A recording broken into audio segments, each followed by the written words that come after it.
Hey everyone, welcome back. We're going to do an all-grain brewing video today. Seems to be one of the things that is usually one of the biggest hurdles for most people when they're kind of going from, just starting brewing and they know that the pros do like an all-grain version and it seems really intimidating, and I'm just going to show you today that it's really not. So right here I have my mash tun, which is basically just a converted cooler. If you look at a previous video, I'll put the link down below. I'll show you kind of how I made mine along with some of the other equipment that I use. I'll just let you know this is what I do once again, and what I do is not very complicated. I already have my grains down here in a bucket. They're already pre-crushed because they need to be crushed before they go into the mash tun. I've got my strike water here on the stove heating up. I use Beersmith as a software that to kind of construct my recipe, and it also helps me or gives me guidance on what my strike water temperature should be, what my mash temp, based on what my mash temperature, what I want it to be. So that's heating up. As soon as that's up to temperature, I'll dump that in the cooler. I won't show you that just because I'm just physically dumping it in the cooler. It's really not very exciting. And then what I do is I have this blanket. So I blanket around the mash tun to help hold temperature. One thing I will say is I have tested this cooler, and I know that when I put the water in, the cooler absorbs between 4 and 5 degrees. So if I need a strike water temperature of 164, I know that I want it about 169. I keep checking it occasionally just to make sure that I'm at the right temperature where I know where I want to mash in. For this brew, it's about 164 degrees, so I'm waiting until this hits 169. Then we'll wrap this, and I'll show you once we get to the grains. So now that the strike water is up to 164, I'm going to dump in my grains as so. There's really no need to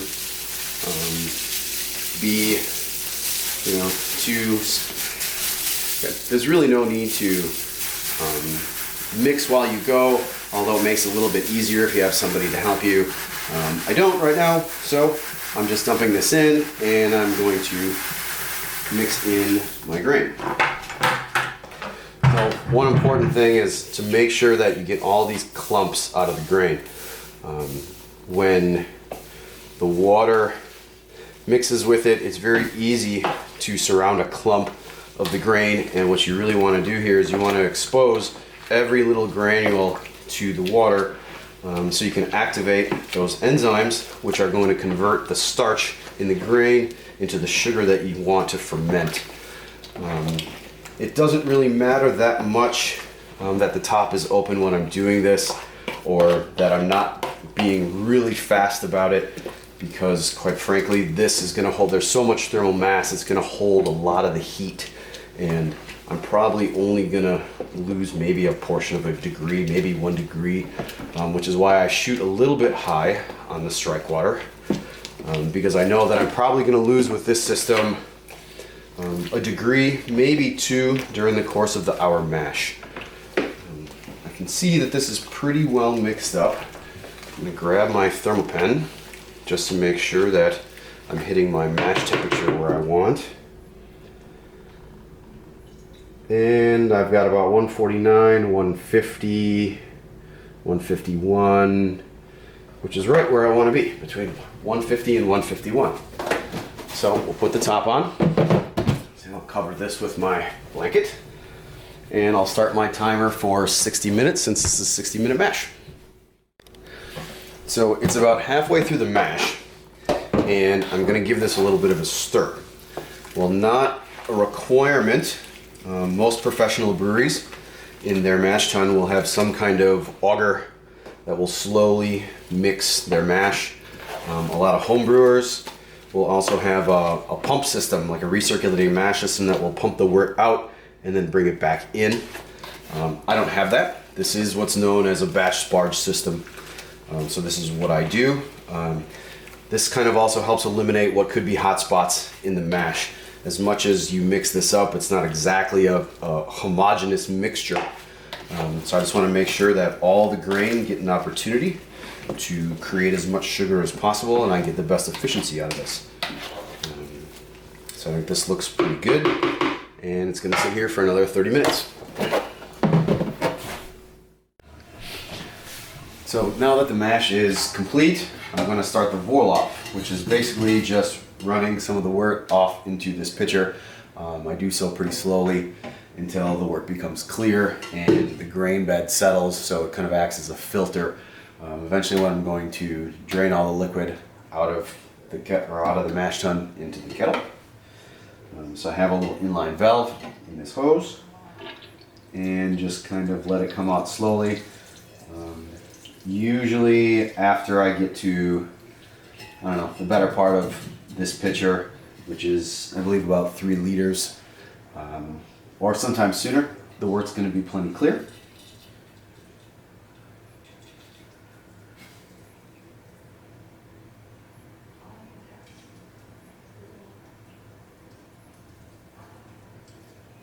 I should also mention that with this particular recipe, I did have a decent amount of flaked oats and some white wheat. Anytime when you have flaked grains or have wheat, I don't know if there's a definitive measure, but I don't know, maybe more than 20%, like I did in this recipe, since this is a East Coast IPA.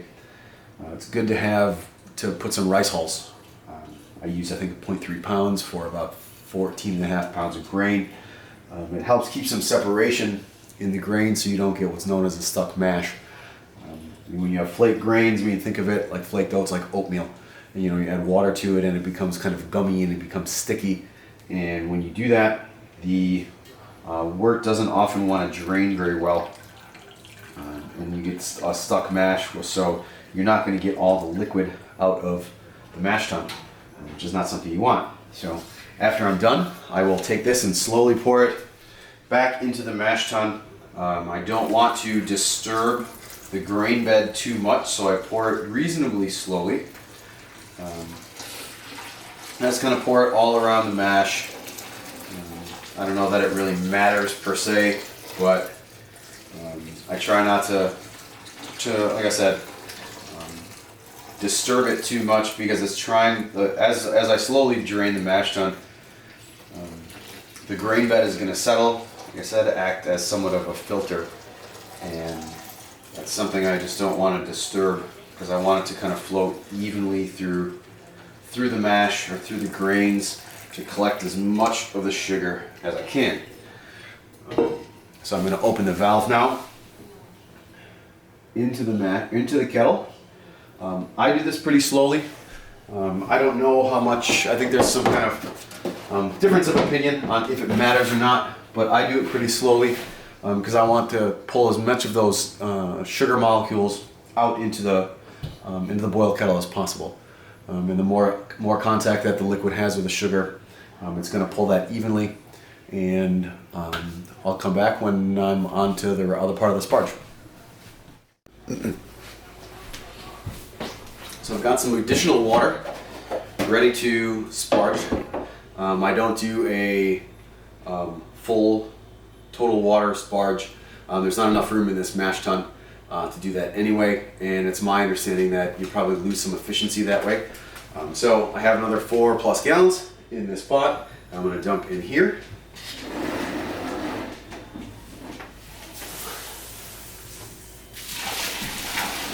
So this is going to further help transport the sugar out of the mash tun into the boil kettle, rinse the grains. I'm going to stir this up again, repeat the Vorloff step that I did earlier, and then drain everything or louder from my mash tun into the brew kettle. And then at that point, that's basically the all grain part of the process. At that point forward, I just take it, when I boil, I'll add hops. I'll probably take a little bit of video footage for it, but it's going to look no different than if you do a brew in a bag setup, if you do a partial mash, or if you do like an extract batch. And the only difference is once the water gets to the boil, the wort gets to a boil, I'm not going to take it off the heat, mix in my extract, bring it back up to a boil. Besides that though, like what I've already done is converted the starch to sugar, and that's really kind of is what you basically are skipping when you use extract. So this is kind of the way that I do it. This is my basic system. I've done this for, I don't know, since 2010, I think. So I've kind of done this same system over and over again. So if you have any comments on this particular part or questions, please leave them in the comments below. I'll also leave the email address that you can email them if you don't want to leave them in the comments. And then we'll catch up with the boil. So I did forget one thing that is important for you to remember when you're switching to all grain brewing. I now have about 15 pounds of, or probably more if you consider the water, of really wet grain, and I have to get rid of it. You certainly don't have this when you're doing an extract batch. I've made dog treats, I've made bread, I've made pizza dough. If you look online, it's really easy to find a bunch of recipes that you can do this. Sometimes you have to dry the grain out, sometimes you don't. The dog treats, mine really loves them. It's pretty easy to do. But right now I don't have any of that stuff kind of on the radar for me, so I'm just going to throw them in the trash. I have this nice little scoop. Just bought this off of Amazon. I'm just going to scoop it out, throw this away, and I guess we'll just get to the boil. So as I got the boil kettle outside, I realized one thing. I do have friends who will compost their mash. One thing to remember, and I did this by mistake because I tried this once too, is you need to rotate that stuff, especially in the summer. Trust me, it gets pretty nasty. So as it's coming up to a boil, it's currently at about 170 in my lovely Spike brewing kettle. I'll take a little bit of a shot of it. No, I'm not a paid advertiser in any way, but they are a Milwaukee company. We're in the Milwaukee area. They make fantastic equipment. Check them out at spikebrewing.com. I am going to add some of this, hopefully you can see this, firm cap. Basically this stuff, if you don't use it right now, you should. It's like a surfactant, like a wetting agent. So you put a few drops in your kettle, even though I should have plenty of headspace. As we all know, when you brew, right as you get to that point where it's going to boil, the carbohydrates link up, they can't move past each other, the volume expands, and you risk a boil over. This stuff will help prevent that. I mean, usually about one squeeze of this for this is a 5-gallon batch, so I've got, I don't know, 7.5 gallons in a 15-gallon kettle. Will easily prevent that, but I have had it with the previous boil kettle that was 10 gallons. Same kind of situation. I wouldn't suggest that you walk away from it because you still don't want to deal with the boil over, but this stuff is really good. I'm probably not going to show any of the hop additions because they're just the same hop additions that you would do if you're doing an an extract batch. But maybe we'll check back and get a shot of the boil, kind of take a look at the kettle, see what it looks like inside, and after that, then once we get through our 60-minute boil, we're back inside to cool, and we'll wrap up this day. So we're about halfway done with the boil. See this little hop screen that I have in here. If you don't have one of these already, I really suggest getting one, especially if you're going to do a lot of hoppy beers, a lot of IPAs. I think I got this one for about $40 or $50 off of, I think it was Awesome Home Brew Supply. You can find them on Amazon, you can find them on a number of different websites, but just hooks on to here. The one thing I like about this is it has an adjustable height screw. It may be a little difficult to see, but so that way it kind of depends on the height of your kettle. But it helps keep hop matter out of the final beer. So, so we're about halfway done. Boil off rate is looking pretty good. And I'm just about out of this beer, so I'm gonna have to get it on, have to fill this back up, and we'll see you inside.